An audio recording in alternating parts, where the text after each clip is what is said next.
തന്റെ അമ്മ തന്റെ ശത്രുവാണോ? പെങ്ങള് ശത്രുവാണോ? അതോ അമ്മ പെങ്ങന്മാരൊന്നും ഇല്ലാത്തവനാണോ താൻ?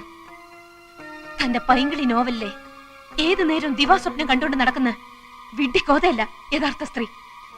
ഒരു പുരുഷനും യഥാർത്ഥ സ്ത്രീ അറിയില്ല, അവളുടെ മനസ്സറിയില്ല. IAS കാരനായ കളക്ടർ മുൻപിൻ നോക്കാതെ എന്നെ സസ്പെൻഡ് ചെയ്തു. കാരണം സ്ത്രീ അറിയാനുള്ള പഠിത്തം ആ ഇഡിയറ്റിനുമില്ല. എന്തുകൊണ്ട് ഞാൻ ഇയാളെ പൂട്ടിയിട്ടു? പൂട്ടിയിടുമ്പോ എന്റെ മനോവികാരം എന്തായിരുന്നു? അത് ചോദിക്കാനുള്ള ബുദ്ധി പോലും അയാൾക്കില്ല. കഥാപാത്രത്തെ പഠിക്കാൻ ഇറങ്ങിയിരിക്കുന്നു. പഠിപ്പിക്കാടോ, പഠിപ്പിക്കാം എല്ലാരെയും.